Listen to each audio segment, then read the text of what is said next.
नमस्कार दोस्तों, logical Hindu YouTube channel में आपका स्वागत है।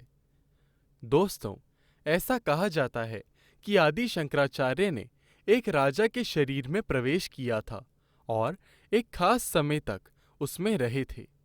क्या ऐसा सच में संभव है? अगर हाँ, तो कैसे? ऐसा करने के लिए किस तरह की योगिक महारत की जरूरत होती है? एक बार आदि शंकराचार्य की किसी व्यक्ति के साथ बहस हो गई और वे उसमें जीत गए। फिर उस व्यक्ति की पत्नी बीच में आ गई। आदि शंकराचार्य तर्क के एक विशेष स्तर पर हैं। आपको ऐसे इंसान से बहस नहीं करनी चाहिए। पर वो बहस में बीच में आ गई और बोली, आपने मेरे पति को हरा दिया, पर वे अपने आप में पूरे नहीं हैं। हम दोनों एक दूसरे के पूरक हैं। इसीलिए आपको मुझसे भी बहस करनी होगी। आप इस बात पर क्या तर्क कर सकते हैं? तो उनकी उस महिला के साथ बहस शुरू हो गई। फिर उसने देखा कि वो हार रही है, तो उसने इंसानी कामुकता के बारे में प्रश्न पूछने शुरू कर दिए। शंकराचार्य ने कुछ उत्तर दिए। फिर वो और भी गहराई में चली गई और पूछने लगी, आप अपने अनुभव से क्या जानते हैं? पर शंकराचार्य ब्रह्मचारी थे।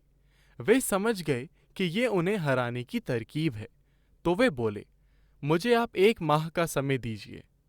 हम 1 माह के बाद इस बहस को यहीं से आगे बढ़ाएंगे। फिर वे एक गुफा में गए और अपने शिष्यों से बोले, चाहे जो हो जाए, किसी को भी इस गुफा में आने मत देना, क्योंकि मैं अपना शरीर छोड़कर कुछ समय के लिए अन्य संभावनाओं की तलाश पर जा रहा हूँ। जीवन ऊर्जा या प्राण 5 आयामों में व्यक्त होता है। प्राणवायु, समान, अपान, उदान और व्यान। प्राण की इन 5 अभिव्यक्तियों के अलग अलग कार्य होते हैं। प्राण वायु का काम सांसों को चलाना, विचारों को चलाना और स्पर्श का एहसास कराना होता है। कोई जीवित है या मर गया, ये कैसे देखा जाता है? अगर उसकी सांसें रुक गई हैं, तो आप कहते हैं कि वो मर गया। सांसें इसीलिए रुक जाती हैं क्योंकि प्राण वायु बाहर आने लगती है। 1.5 घंटे तक के समय में प्राण वायु पूरी तरह से बाहर आ जाती है। इसीलिए हमारी परंपरा में ये तय किया गया था कि सांसों के रुकने के बाद कम से कम 1.5 घंटे के बाद ही शव को जलाना चाहिए, क्योंकि वो कोई अन्य तरीकों से अब भी जीवित है। हम 1.5 घंटे तक इंतजार करते हैं ताकि उसकी विचार प्रक्रिया, सांसें और स्पर्श संवेदनाएं चली जाएं, ताकि उसे जलन महसूस न हो। प्राण का बचा हुआ हिस्सा वहां तब भी मौजूद रहेगा। प्राण का आखिरी आयाम, व्यान, 12 से 14 दिनों तक बना रह सकता है। शरीर का संरक्षण और संपूर्णता मुख्य रूप से व्यान प्राण की वजह से होती है। तो जब शंकराचार्य ने अपना शरीर छोड़ा, उन्होंने अपने व्यान प्राण शरीर में ही रहने दिया ताकि शरीर पोषित होता रहे। फिर ऐसा हुआ कि एक राजा को एक सांप ने काट लिया और वो मर गया। जब शरीर में सांप का विष घुस जाता है, तो खून गाढ़ा होना शुरू हो जाता है, जिससे रक्त संचार मुश्किल हो जाता है, जिसकी वजह से सांस लेने में कठिनाई होती है। क्योंकि रक्त संचार के मुश्किल हो जाने पर सांसें लेने में परेशानी होती है। आपकी सांसें प्राण वायु के बाहर जाने से काफी पहले ही रुक जाएंगी। कई तरीकों से ये उस शरीर में प्रवेश पाने के लिए आदर्श स्थिति है। आमतौर पर आपके पास सिर्फ 1.5 घंटे का समय होता है, पर जब किसी के शरीर में सांप का विष हो, तो आपके पास 4.5 घंटे का समय होता है। शंकराचार्य को ये अवसर मिला और उन्होंने बहुत आसानी से उनके शरीर में प्रवेश कर लिया और वे उस प्रक्रिया से गुजरे ताकि वे अनुभव के आधार पर उन प्रश्नों के उत्तर दे सकें जो उस स्त्री ने पूछे थे। राजा के आसपास कुछ बुद्धिमान लोग थे। उन लोगों ने जब देखा कि जिस इंसान को उन्होंने मरा हुआ घोषित कर दिया था, वो अचानक से उठ बैठा और ऊर्जा से भरपूर है, तो वे उसके बर्ताव से समझ गए कि ये वही इंसान नहीं है, बल्कि उसी शरीर में कोई अन्य इंसान है।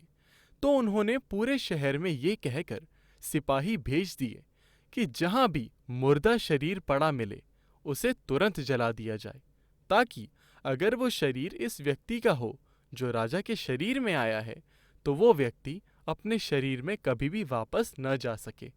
क्योंकि अब राजा जीवित हो उठे हैं, वो एक अलग व्यक्ति हैं, पर दिखते वैसे ही हैं, तो क्या फर्क पड़ता है। पर उन्हें सफलता नहीं मिली और शंकराचार्य वापस चले गए।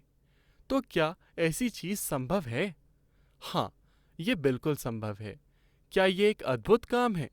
ये असल में कोई बहुत अद्भुत काम नहीं है। ऐसा करने के लिए आप में बस एक चीज की थोड़ी सी समझ होनी चाहिए कि आपके अंदर जीवन के काम करने की प्रक्रिया क्या है।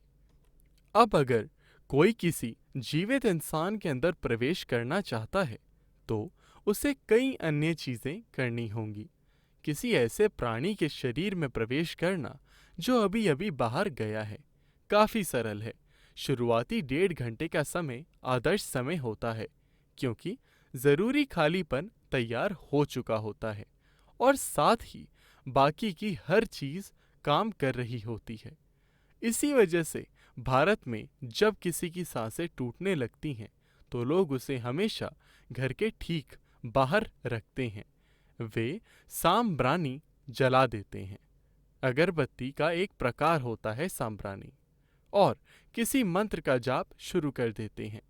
ये उस जीव को आराम पहुंचाने के लिए होता है जो शरीर छोड़ रहा होता है, और साथ ही इससे ये भी पक्का हो जाता है कि कोई अन्य प्राणी उस शरीर पर कब्जा ना कर ले।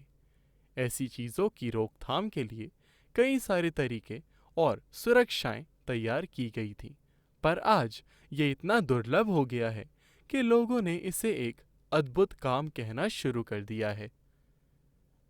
मैं आशा करता हूँ आपको यह वीडियो पसंद आई होगी। कृपया हमारे चैनल को सब्सक्राइब करें। धन्यवाद।